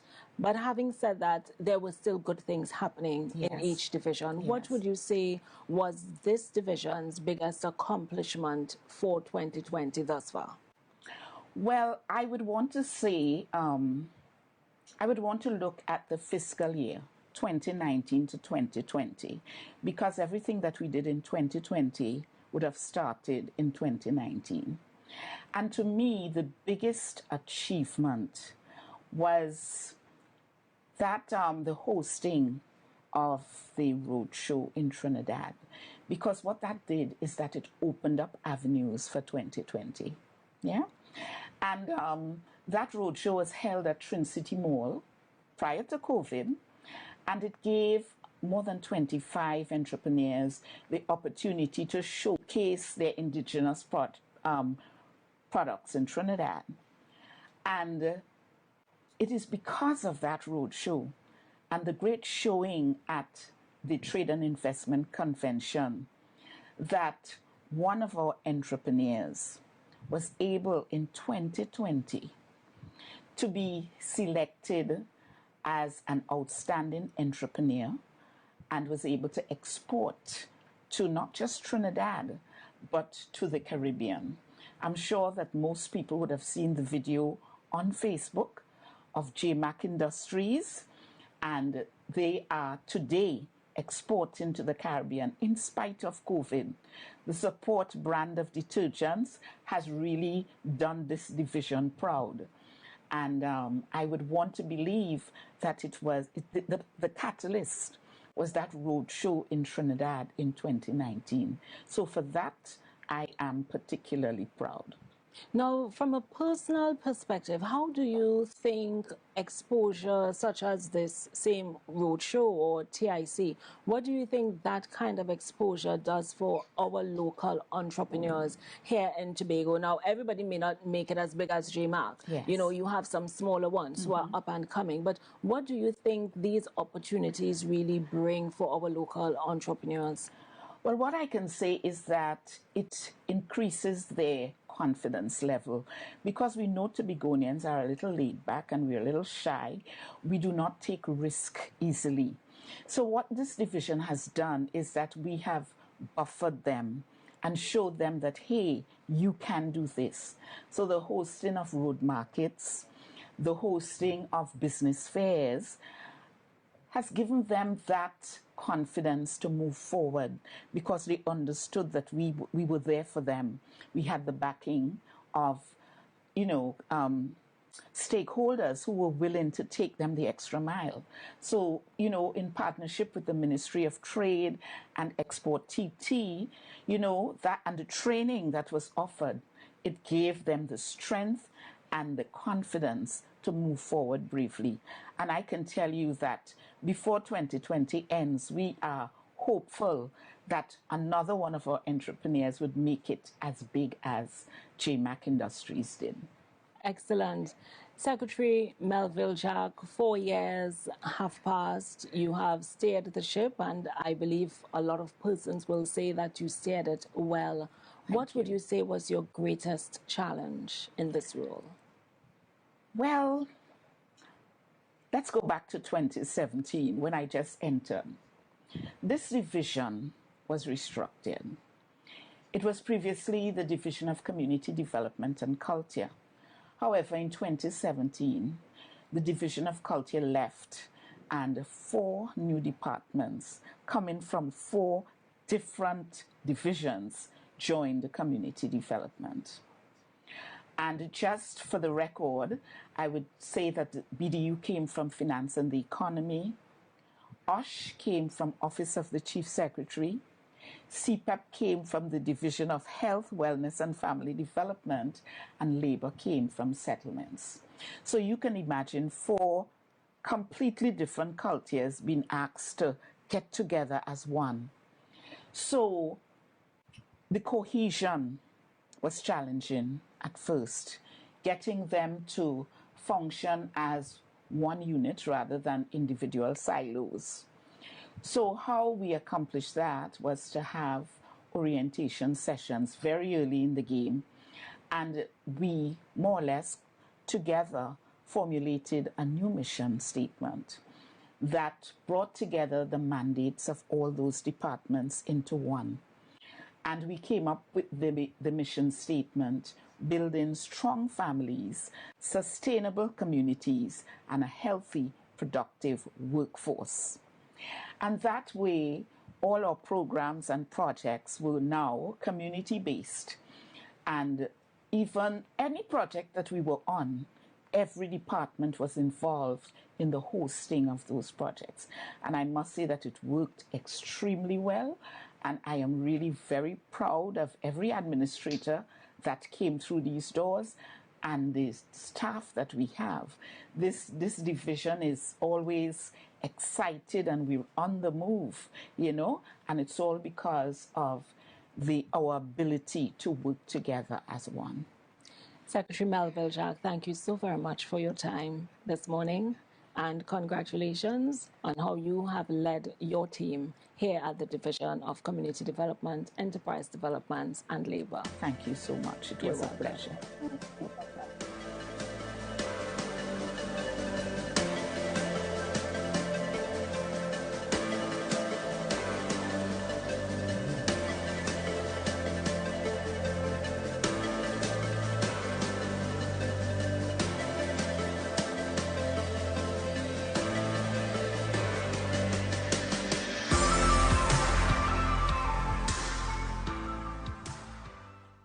So we have come to the end of yet another edition of Let's Talk Tobago, and as always, we thank you for watching. Please email us with your comments or queries about the program, and be sure to visit our website, like our Office of the Chief Secretary Facebook page, follow us on Instagram and Twitter, and subscribe to our YouTube channel. Now, for more information on Castara Inn, you can call the manager at 355-6738, or you can visit their website at www.castarainn.com. From our house to yours, I am Davia Chambers, along with the Department of Information, Office of the Chief Secretary, Tobago House of Assembly, wishing you a safe and fantastic week. We leave you with a montage of Castara Inn.